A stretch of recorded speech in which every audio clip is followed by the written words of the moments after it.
normally about once a week. I won't do my hair. No heat, no product, nothing like that. And typically speaking, no makeup either on that day, just to give my skin a break. If I do need to run out quickly, just very, very minimal. 30 seconds out the door kind of thing. And it's 2020, and like a lot of us, I'm just dealing with stuff right now, and it's hard, it's difficult. And so, yeah, I woke up this morning, showered my hair about an hour ago, and I just had no motivation at all to like get ready, get changed, do anything. So I was like, you know what? Fuck it. Like, I'm gonna go out today, and I'm gonna be as boyish as possible, or as androgynous as possible, and just see what happens. I don't know. I'm gonna grab a coffee, work on applying for jobs, and just see how many times I'm uncomfortable. So this sounds like a video that might interest you. If you've ever wondered what it's like to go from girl mode to boy mode, stick around and let's get at it.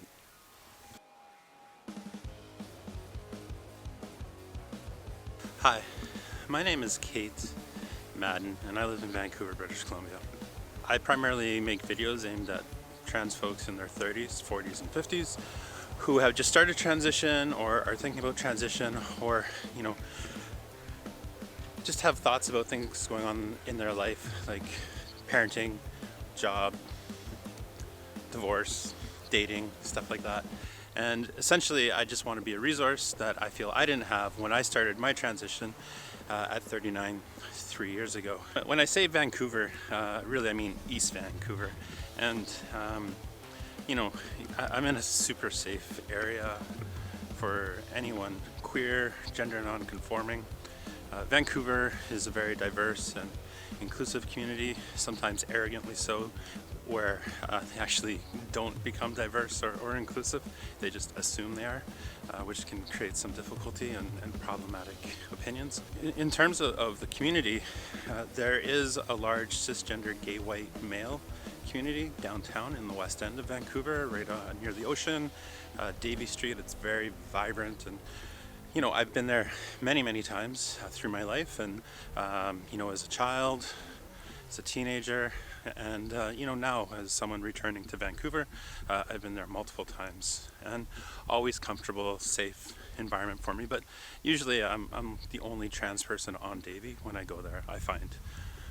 So where I live is near a part of town called Commercial Drive. You've probably seen me post about it on Instagram or Twitter. It's a place that's near and dear to my heart, and East Vancouver is where I spent a lot of my formative years and have literally decades of memories here. What makes this part of East Van really interesting is that you have a mix of generations of Italian immigrants, Croatian immigrants. My family is Croatian as well as Scottish. So I can go literally to the top end of Commercial and get cabbage rolls and other stuff, and Hrvatska. But then also in the 90s, when I was a teenager, a very large queer community, specifically at the time lesbians. But now, I can walk down the street and chances are I'm going to walk by another trans person or gender non-conforming person.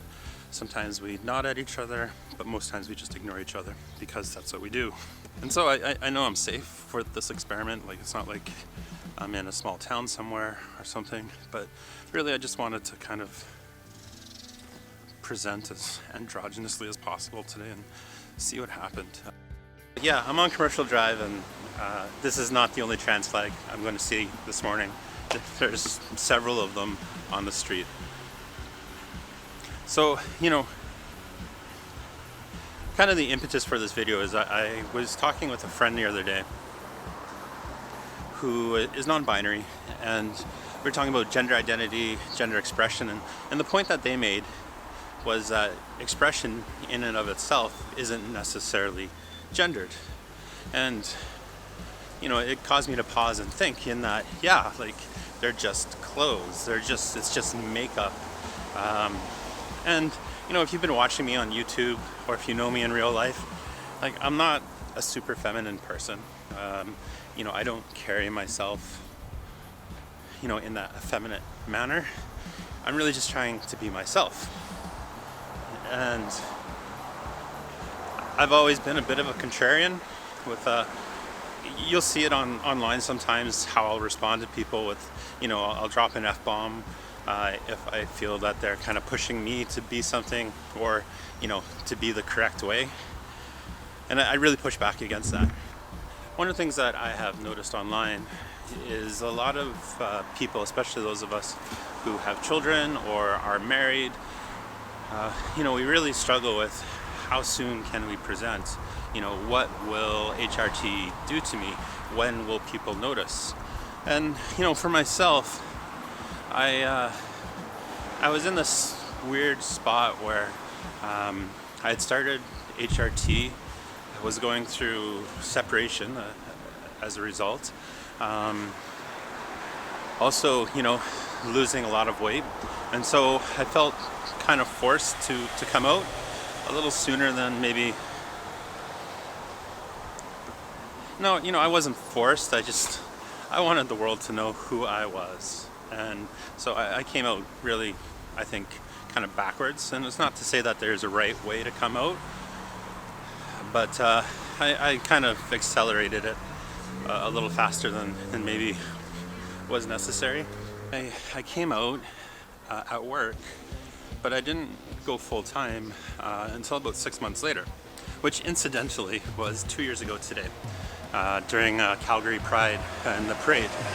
Even going full time at work, skirt, heels, I worked in a professional environment for one of Canada's largest financial institutions. So, I tried to play the part, so to speak. I'd basically gone from a suit and tie to, I don't know what you call it, power suit, heels and a skirt, whatever. But then when I had my kids every other weekend, I would switch back and, go into dad mode, so to speak, or male mode. And, that was kind of a spot that I had come to in agreement with my former spouse, and it was a spot that I was kind of comfortable with, but really, it was a result of my own internalized transphobia and what would people think, what would the kids think. In the end, the kids didn't care. They made some comments about my leggings, for example, when I first started wearing those. More trans colors, see? 2 blocks from that flag. So, this is a very queer-friendly neighborhood. Also, full of great patios. This is Havana. Over here is Fets. So I think this is probably my favorite neighborhood in Vancouver.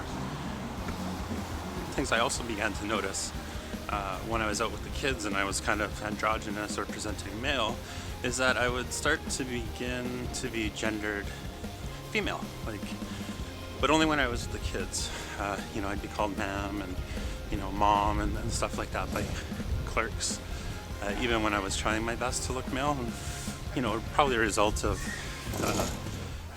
residual makeup, on my eyes, you can see, even though I haven't done them. Or, HRT eventually does take hold and, try as you might, you can't hide stuff. Even though today I'm wearing a sports bra, I've got my Tragically Hip concert tee, and then skinny jeans and Blundstones to complete the look. So a couple of things that really helped me during this period, and if you're in this spot where you need to go back and forth, because of family concerns or work concerns, one of the things that really helped was therapy, seeing a regular counselor, just learning how to process a lot of new emotions, new experiences. But then also, I began to kind of expand my exposure to what I was reading, what I was looking at. So on social media, you really need to curate your feed, right? And at the time, I was really, that trans woman, male to female, although I've come to really hate that word. But that's what I was looking at on Instagram, Reddit, YouTube, that sort of stuff. It was in expanding what I was reading or what I was ingesting. I began looking at a lot of the non-binary feeds and posts and what people there were saying. Or, also at the same time as I was coming out, I was also meeting people in my community. A lot of different new people, and being exposed to their experiences as well. Assigned female at birth, folks, with kids as well, or the trans women who had gone through divorces as a result of transition, and then as well a number of just really cool non-binary friends. It wasn't like there was a specific post by someone that I read that rocked my world or changed my perspective instantly. It was really kind of osmosis, and because I was really struggling. And if you're in the spot currently, or you're trying to figure out how to do this as a parent or as a spouse or soon to be former spouse, like it can be really hard, like just to go back and forth. And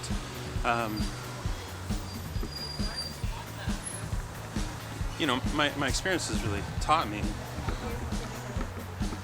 it's not really about being in guy mode or being in girl mode, but ultimately, like, transition is the invitation to authenticity. And within that, like, you're really just going into me mode.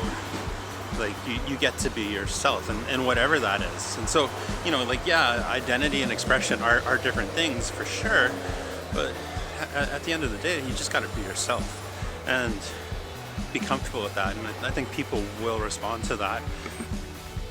If you've ever read Glennon Doyle, she talks about disappointing people and how that's your duty. And so, like, if you're ever in a spot where you have a choice to either disappoint someone else or disappoint yourself, your duty to yourself is to disappoint them. And I think, in terms of being yourself, like it's not so much that you're finding yourself or you're being yourself to make other people happy, but finally, after whatever you've been dealing with to get to this point where you're watching this video, is you don't have to disappoint anyone else anymore, regardless of what you're wearing. Thanks for watching this video. If you've found value in what I've blathered on about today or other videos I've posted in the past, please make sure that you share it, like it, subscribe. It gives me an idea that what I'm doing is reaching people and having an impact, and it does feel good to see the likes and the subscriptions. So anyways, I hope you all have a great day. Thanks for watching, and here's to life.